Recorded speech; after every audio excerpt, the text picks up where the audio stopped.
the UK votes to leave the European Union. It's been a bit of a crazy weekend here in London and I guess across the UK. Yeah man, it's like a lot of disbelief and I don't know, everyone's just kind of like, what now kind of thing. Now, I'm British and I voted Remain, but I think empathy is very important in everything. So I tried to think, so I tried to think like, okay, why did so many people vote leave? What were their thoughts behind it?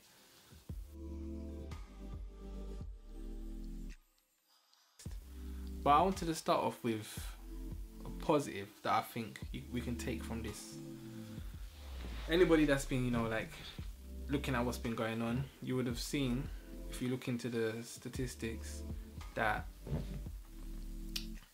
75% of 18 to 24-year-olds voted to stay in the European Union.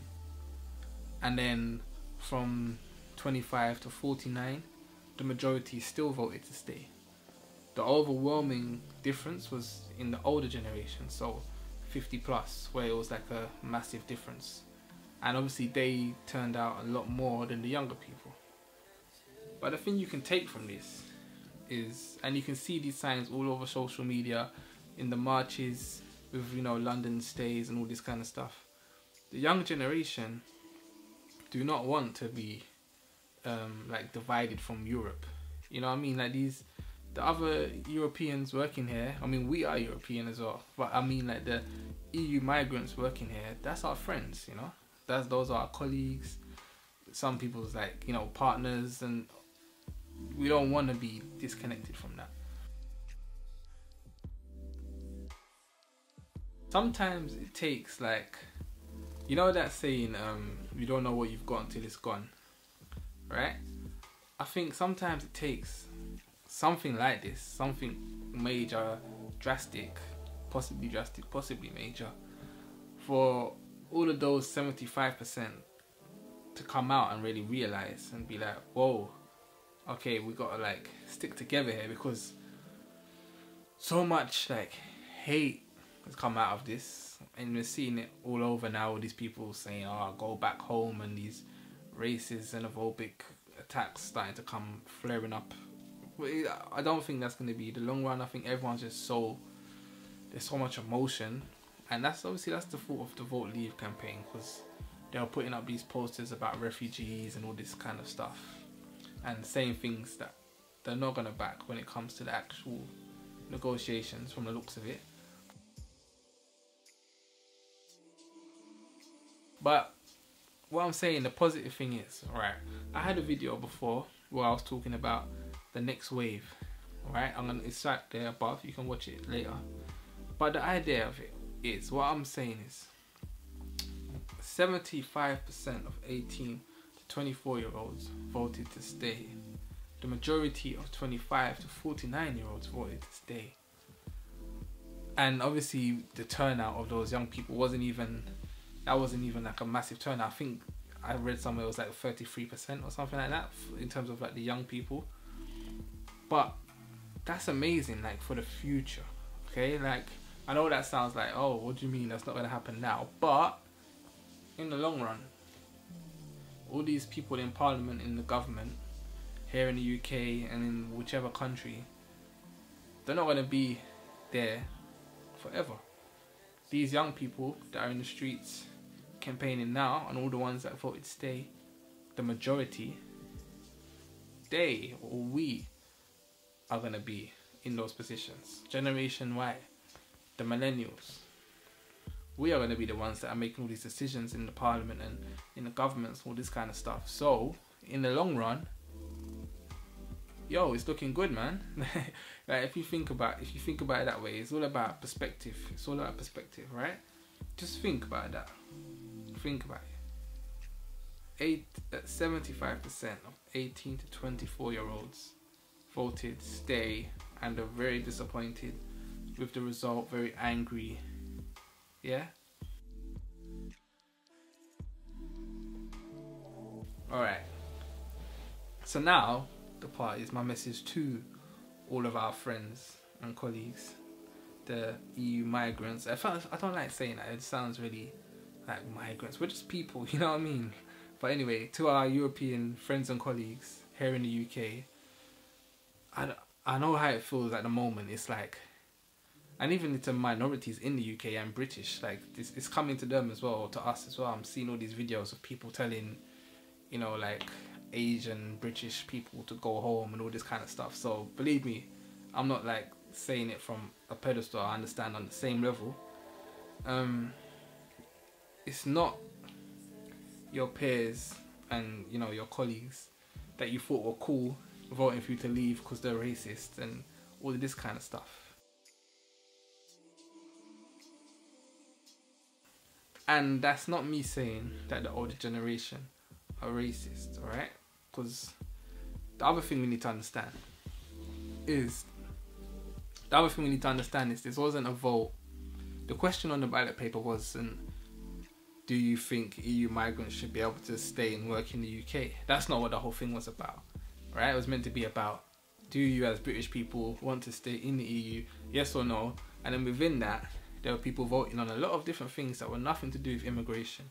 So for example, you got the fishermen that were voting so that they could have control about the seas that they're fishing in, because, you know, there was all these EU policies and stuff that were affecting them that they weren't happy about. That's what all of those guys were voting for. Nothing to do with my immigration or border control.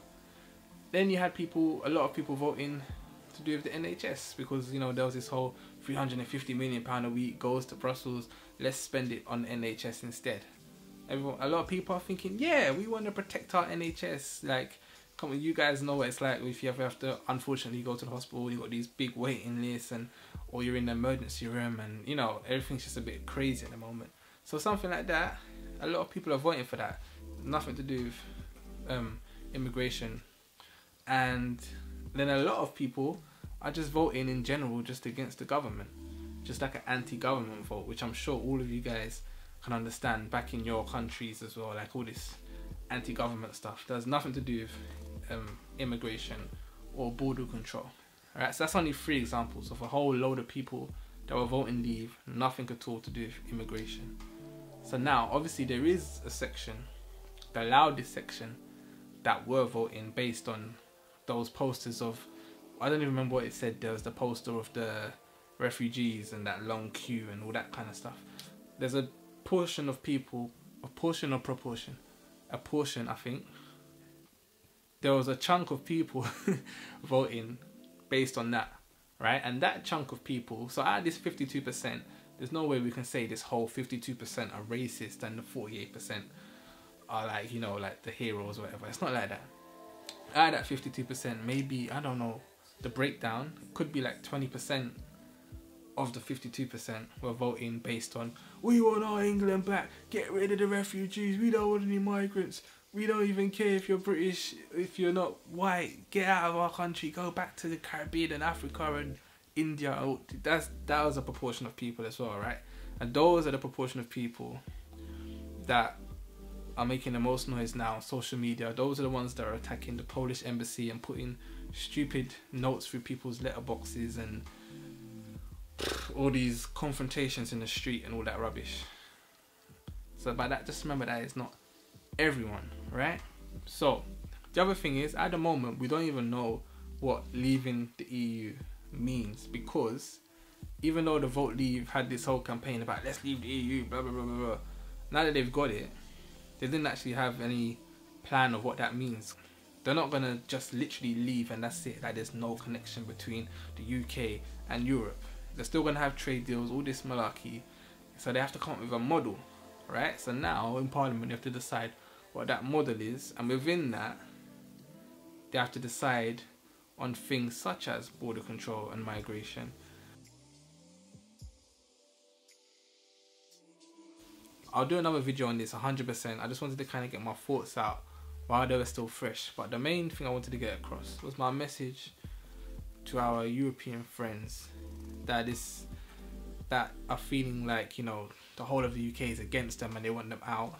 It's definitely not like that. First of all, your colleagues and your peers, your same age group, our whole generation, like 75% of our generation are with you. You know what I mean? We're together. You will see tomorrow in the London Stays March. You will see. Alright, so it's not like that at all. We're all together. Nothing has changed when it comes to that.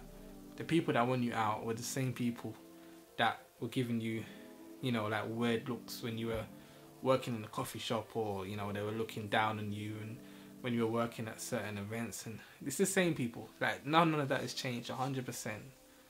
Alright, London is still with you. We are still with you. Generation Y, the millennials, we are together. 100%. It's important in these kind of times. It's not a time for division. It's a time to come together, right? And that's the good you can take from it, man. We're gonna come together. We're gonna stick up for each other. It seems as though, despite all this big talk, things are not gonna change drastically. We'll see how it goes, but it seems as though things are not gonna change drastically.